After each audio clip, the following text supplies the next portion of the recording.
When I saw my daughter sitting alone on the bench while the rest of her class gathered for their photo, I felt something crack inside me. She wasn't crying. She wasn't angry. She just sat there, quietly, with her hands folded in her lap, like she was trying to disappear. Moments earlier, I heard her teacher lean in and whisper to another staff member, "She doesn't have the right clothes." And just like that, they told my 9-year-old daughter she wasn't good enough to be seen. A few kids laughed.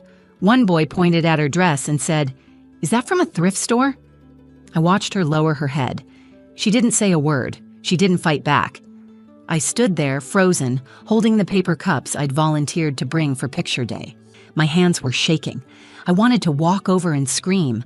I wanted to tell that teacher exactly what I thought of her, but I didn't want to make it worse for Leora. And then, just as I was about to walk to my car, a black car pulled up in front of the school. A man in a dark suit stepped out, holding a professional camera. He adjusted his tie, looked straight at my daughter, and smiled. "Let's make some magic," he said. Mornings in our house were always a little chaotic, but on picture day, we tried to make it special. I had gotten up an hour earlier than usual just to iron Leora's dress. It was sky blue with tiny embroidered stars across the chest. Nothing fancy, but it was her favorite. She'd picked it out from a donation bin at church 3 months ago. It was a little big at the shoulders and a little short at the hem now, but she loved how the skirt twirled when she spun in circles. "Come here, baby," I called from the kitchen, balancing a buttered bagel on one hand and a comb in the other. "Let's fix your hair." Leora shuffled in quietly. She was never much of a morning person. Her oversized backpack dragged behind her like a shadow. I patted the chair and she climbed up, looking at me through the mirror we had stuck to the back of a cabinet with masking tape. "Do I look okay?" she asked softly, her fingers twisting together in her lap. "You look beautiful," I said, sweeping her brown hair into a ponytail. "Gorgeous. The prettiest girl in 4th grade." She tried to smile, but I saw the worry behind her eyes. Leora wasn't like the other kids in her class. She was quiet, thoughtful, and often got lost in her own world. While the other girls obsessed over dance trends and designer backpacks, Leora drew hummingbirds in the corners of her math homework. She had a gentle heart, the kind that got bruised easily. Ever since her dad died 2 years ago, she'd grown more inward, like her soul had found a corner and curled up in it. We were managing, barely. I worked mornings at a local diner and evenings cleaning offices downtown. Every dollar had to stretch, and there were plenty of nights when dinner was just eggs and toast. But I tried to keep things normal for Leora. She didn't complain, not once. She'd taped the flyer for picture day to the refrigerator a week ago, circling the date in pink marker. "Can you come to school that day?" she asked. "They said parents can help set up." I'd already picked up an extra shift that morning, but I called in and said I couldn't make it. Leora didn't ask why. She just hugged me and said thank you. That morning, I packed her lunch extra carefully. I even slipped in a cookie I'd saved from the diner's tip jar. We walked to school together, like we always did, hand in hand past houses with manicured lawns and cars that hummed instead of rattled. I tried not to notice the other kids in newer clothes, or the moms in yoga pants with lattes in hand. I didn't want Leora to notice either. As we got closer to the school, she slowed down. I felt her grip tighten around my fingers. "I hope Mrs. Kilburn likes my dress," she murmured. I knelt beside her, fixing a loose strand of hair behind her ear. "Leora, sweetheart, you wear what you love. That's what makes it special. You don't need anyone's approval." She nodded, but I could tell she wasn't convinced.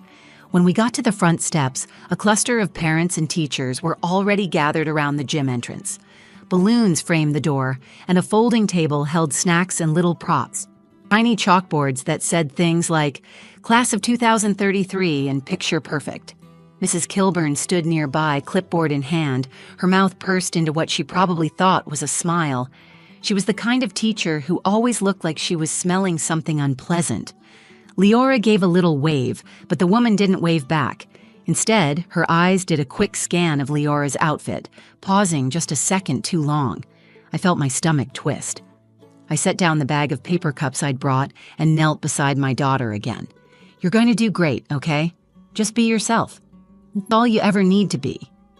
"Okay," she whispered. She took a deep breath and walked toward the group. I stayed back, watching her small frame among the other kids.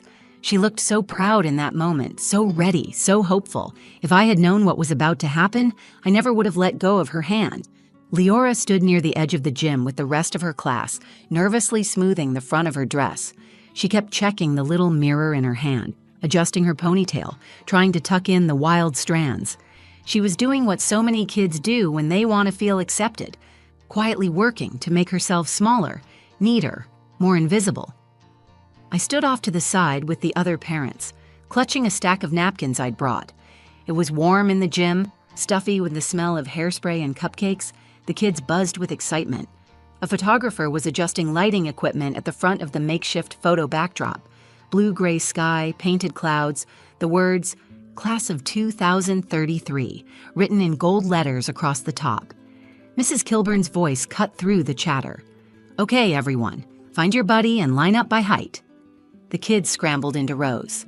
Leora hovered near the back, unsure where to go. She was taller than some of the girls, shorter than most of the boys, and clearly hesitant. I could see her eyes darting around, looking for a place where she fit. That's when it happened. Mrs. Kilburn leaned over and whispered something to the teaching aide beside her. I couldn't hear it clearly, but I caught one phrase, one that sliced straight through me. "She doesn't have the right clothes." The aide glanced at Leora, then nodded slightly. "Leora, sweetheart," Mrs. Kilburn called, her voice saccharine sweet but edged with condescension. "Why don't you wait over there by the bench for a little bit?" Leora looked confused. She took a hesitant step forward. "Just for a moment," Mrs. Kilburn said with a smile that didn't reach her eyes. "We're working on the class layout." I saw the moment it clicked for Leora. She stopped. She turned. And without saying a word, she walked to the wooden bench at the side of the gym, sat down, and folded her hands in her lap. The other kids didn't miss it. One boy, the kind who always had something cruel to say, snickered. "Guess picture day's only for people who shop at the mall." Another laughed. "Nice dress, Goodwill girl." I couldn't move. My entire body locked up. My daughter, my beautiful, brave, quiet girl, was sitting alone while the rest of her class got ready to be photographed. The teacher didn't say she couldn't be in the picture outright. No, she did something worse. She made her feel like she didn't belong. I took a step forward. My mouth opened. I wanted to say something. I wanted to demand that they include her. But I stopped. What would I be walking into? Would I be labeled the angry mom? Would it humiliate Leora even more? She was already curled in on herself like a flower closing under cold. I looked around. None of the other parents said anything. Some were too busy chatting. A few had definitely heard the comment. They looked away. I knelt and pretended to straighten the napkins I'd brought, trying to calm the storm rising inside me. I kept glancing back at Leora. She didn't cry. That's what gutted me the most. She didn't even look upset. Just resigned. Like this wasn't new to her. Like she'd already learned what the world thought of girls like her. The class photo was taken without her. Flash, click, laughter. I stood frozen, trying not to cry in front of strangers, trying not to crumble. The event wound down quickly after that. Kids grabbed juice boxes, parents snapped selfies with their children. Leora remained on the bench, her hands now clenched in her lap. She didn't move until the crowd began to thin. She walked over to me slowly, her eyes still dry but dull. "Can we go now?" she asked quietly. I nodded. "Yeah, let's go." We walked out of the gym together in silence. My grip on her hand was tighter this time, fiercer, protective. Outside, the sun had started to break through the clouds, but all I felt was cold. As we reached the edge of the parking lot, I turned to her and asked, "Do you want to do your own picture day?" She looked up at me, confused. "What do you mean?" "I mean, we don't need them to see you. We just need the right lens." That was the moment I pulled out my phone and texted Devin Vega. I hadn't spoken to him in nearly a year, not since he moved to a bigger city to take on more private clients. He used to work with my husband, James, before the accident. Devin was a wedding photographer back then, the best I'd ever seen. He'd helped us take one of the only family portraits we ever had. All three of us smiling under a tree in our backyard, James lifting Leora onto his shoulders. My fingers hovered over the keyboard for a second. Then I typed, "Hey, are you still doing photos? I need something special. Today, if possible. It's for Leora." I hit send and started walking. I didn't tell Leora anything yet. I could feel the weight in her steps beside me, heavy, dragging, like she was trying to disappear with every footfall. We walked past the playground, through the parking lot, and toward the little hill behind the school where the pickup area ends and the sidewalk begins. My phone buzzed in my hand. I'm 10 minutes away. Say the word. I'll be there. My chest tightened. I typed back 2 words. Please come. Leora and I sat down on the edge of a low stone wall by the curb. The sun was higher now, warm against our faces. I reached into my bag and handed her a juice box I'd brought for her after the event. She took it silently, poked the straw in, and stared at the ground as she sipped. Do you remember Devin? I asked gently. She nodded, not looking up. He's the camera guy. Yeah, the one who took that picture of you and Daddy with the hose in the backyard. Her mouth twitched, almost a smile. He's coming to take your picture, I said. Just for you, not because someone told him to, not because there's a backdrop or a list, but because he knows how special you are. She looked at me then, her eyebrows slightly raised. Why? Because they didn't see you in there today, I said, pointing back toward the school. But I did, and he will. She didn't say anything, but she reached out and held my hand. Minutes passed. I kept checking the street. Then I saw it. The sleek black car pulling up to the curb, shining like it had just rolled off the lot. It looked comically out of place in front of the elementary school. The door opened, and out stepped Devin Vega. He looked exactly the same. Black slacks, fitted gray blazer, shirt unbuttoned just enough to make him look like the kind of guy who belonged in a magazine. A matte black DSLR hung from a strap across his chest. He scanned the sidewalk, spotted us, and smiled. Leora, he called, walking over. I heard we've got a photo emergency. Leora blinked. She stared at him like he wasn't real. Devin knelt in front of her. I'm Devin. We met when you were little. I used to chase you around with a camera. You hated it. Her voice was barely above a whisper. I don't hate it now. He grinned. That's what I like to hear. Ready to make some magic? She glanced at me, unsure. Only if you want to, I said softly. Leora nodded. We walked across the field behind the school to a small grove of trees. The cherry blossoms were in full bloom, delicate petals drifting down with every breeze like tiny pink snowflakes. Devin set up quickly, placing a light reflector on the grass, switching lenses, adjusting his angle. He took a test shot, checked the screen, looked at Leora. Okay, he said. Let's do one where you're just standing tall. Chin up, arms loose, looking past me like you're dreaming of something big. She did it. Perfect, he said. Click. Now give me a little spin. Hair twirl, that's it. Click, click, click. Leora started smiling. Not a forced smile, not a school photo smile, a real one. The kind that sneaks up on you and bubbles out before you can stop it. Devin lowered his camera. You're a natural, he said. She beamed. I stood off to the side, arms crossed against my chest, not because I was cold, but because if I didn't hold myself together, I'd cry. Not from sadness, from the overwhelming relief of seeing her light come back. This wasn't just a photo shoot. It was a quiet reclaiming of her worth. A soft but powerful reminder. She mattered, and this time, someone was capturing it. Devin showed Leora the back of the camera. She leaned in, blinking at the screen like she wasn't sure that girl, strong, radiant, glowing in soft sunlight, was really her. She looked older in the photos, not in a sad way, not like the weight of the world had aged her, but like she had stepped into something new, like someone who had seen the worst part of her day and still stood tall enough to be remembered. I look good, she said, blinking. You look like yourself, Devin replied. And that's more than good. That's rare. She smiled again. That time it reached all the way to her eyes. He took a few more shots while she played with a nearby branch, holding a single cherry blossom between her fingers like a tiny crown. Then, like the moment knew it had done its job, the light softened, the wind slowed, and Leora let out a breath, like she'd just exhaled something heavy she'd been carrying for years. Devin packed up. I'll send you the edits tonight. You'll have prints tomorrow. You don't have to rush, I said. He looked at me with that old friend smile, the one that reminded me of James. Yes, I do. Trust me. We walked back to the front of the school just as the last few parents were trickling out, chatting and loading leftover balloons into the back of a minivan. I spotted Mrs. Kilburn near the gym door, clipboard under her arm, giving instructions to the aide who had stood silently beside her during the exclusion earlier that morning. She turned toward us. Her eyes flicked from me to Devin, then to the camera hanging over his shoulder, then to Leora. She did a double take. Leora was no longer dragging her feet or looking at the ground.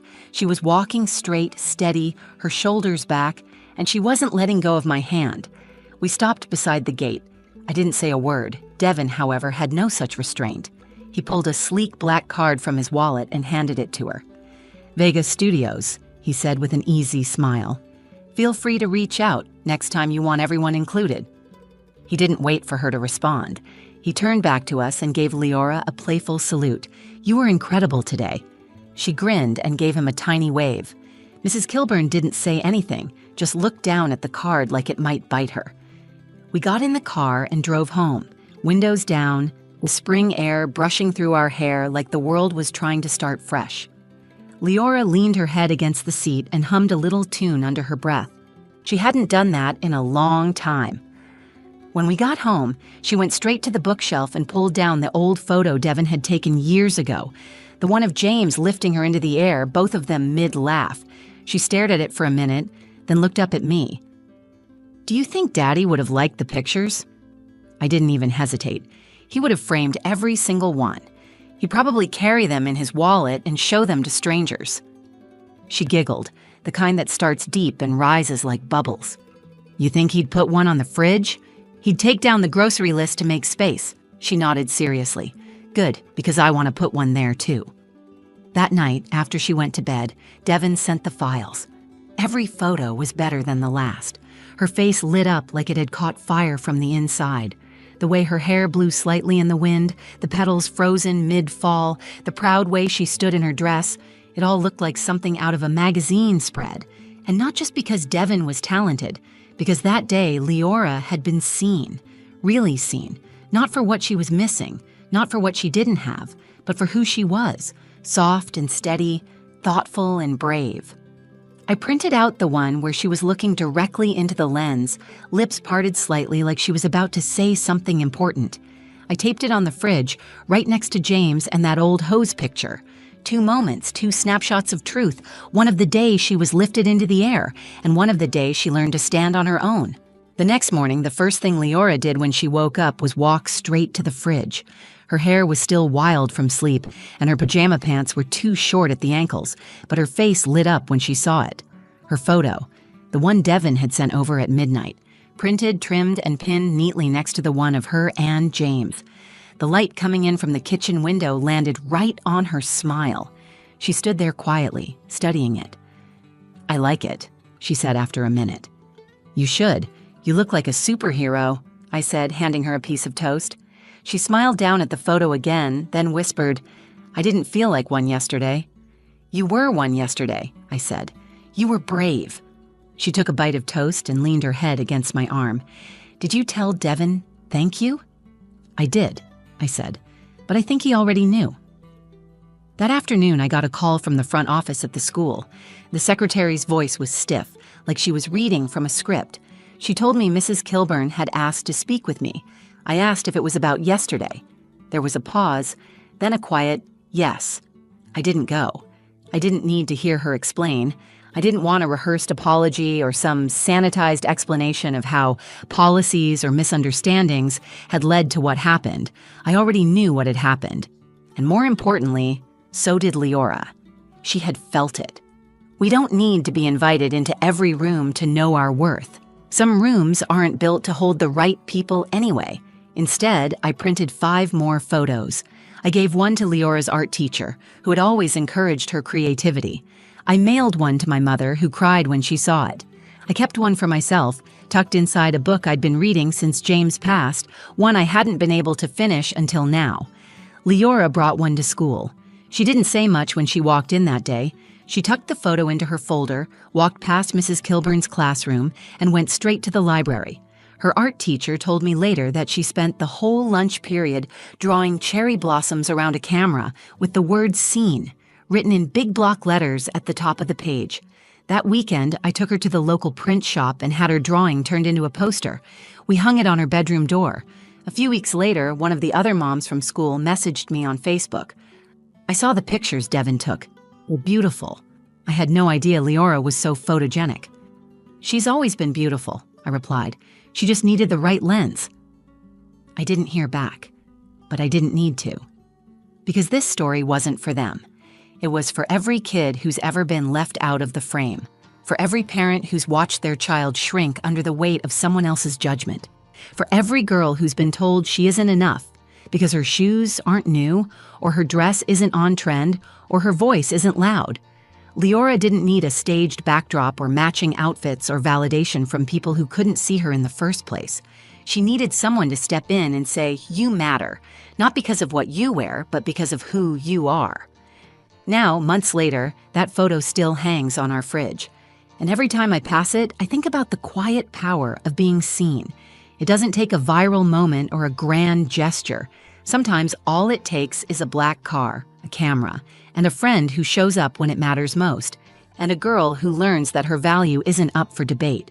She told me recently she wants to be a photographer someday. "I want to take pictures of kids who feel invisible," she said, "and make them feel like superheroes." I told her she already has, because long before she picked up a camera, she showed the world what it looks like to rise. And in a way, that's the most powerful picture of all. If this story touched your heart, don't forget to like, subscribe, and share it with someone who needs to be seen. And tell me in the comments, have you ever stood up for someone who felt invisible or found your own way to be seen? I'd love to hear your story.